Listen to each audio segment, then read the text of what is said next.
Nous avons senti cela parce que on s'est rendu compte que parfois, en discutant avec les journalistes et tout ça, il y a parfois des confusions un peu sur les terminologies et sur les deux phénomènes liés au changement climatique. Et donc, on a jugé que ce serait bien de se retrouver, de discuter avec vous. C'est vrai que vous, en tant que journaliste, vous avez toute l'information, mais ce serait bien avec les techniciens de l'administration qu'on puisse vraiment éclaircir un certain nombre de thématiques et qu'on puisse en discuter et échanger. Donc c'est comme ça que vraiment nous avons pensé à cela. Et vous savez que la journée mondiale de l'ozone aussi va bientôt arriver. Et c'est un moment très fort de communication.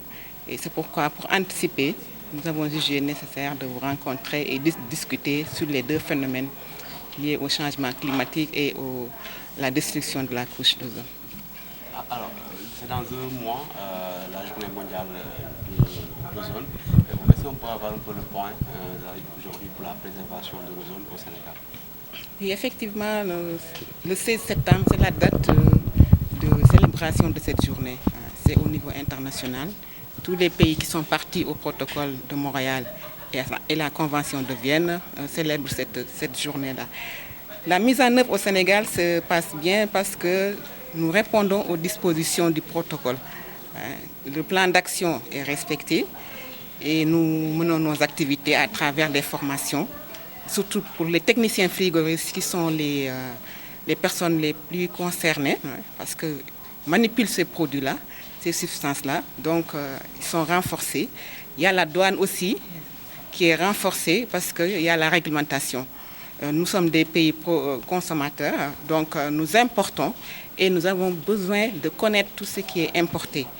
Le Sénégal faisant partie de cette communauté-là, en tant que pays article 5, a le devoir tout simplement d'éliminer ces substances-là au niveau du Sénégal. Et comme vous le savez, il y a eu une première phase qui a été de supprimer ou d'éliminer, si vous préférez, les chlorofluorocarbones qui sont les CFC. Le Sénégal a réussi ce premier cap qui était de 1994 à 2010. Nous avons réussi à éliminer toutes ces substances-là qui sont les chlorofluorocarbones.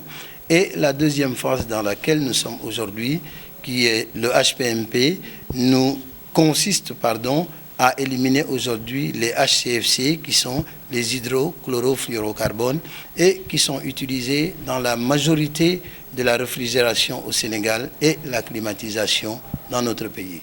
Ces substances qui contiennent du chlore et qui détruisent cette couche, ce sont ces substances-là qui sont utilisées dans notre pays, qui sont utilisées dans la réfrigération, dans les industries et un peu partout, qui font partie tout de même de l'économie de notre pays. Ces substances-là, nous devons les éliminer si nous voulons reconstruire cette couche d'ozone.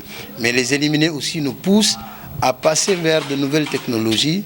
Et ces nouvelles technologies-là, il faut y aller progressivement.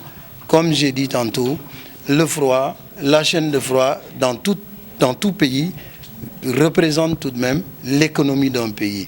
On ne peut pas, du jour au lendemain, arrêter une substance qui est utilisée depuis les années 50 par nos industries, par nos ménages, par tout ce qui est infrastructure au Sénégal, par nos hôpitaux, par la santé, et dire qu'aujourd'hui on en décide pour l'arrêter. C'est un calendrier d'élimination qui a été mis en place par le protocole de Montréal, mais par le Sénégal aussi, parce que nous avons un programme de pays.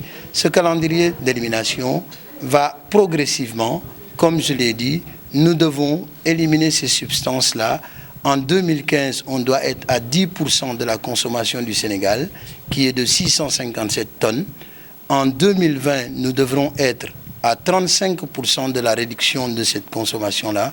Et en principe, à 2030, si nous respectons ce que nous avons fixé avec notre pays et à l'échelle internationale, nous devons être à 0 HCFC en 2030 pour le Sénégal. Et nous pensons que cela se fera.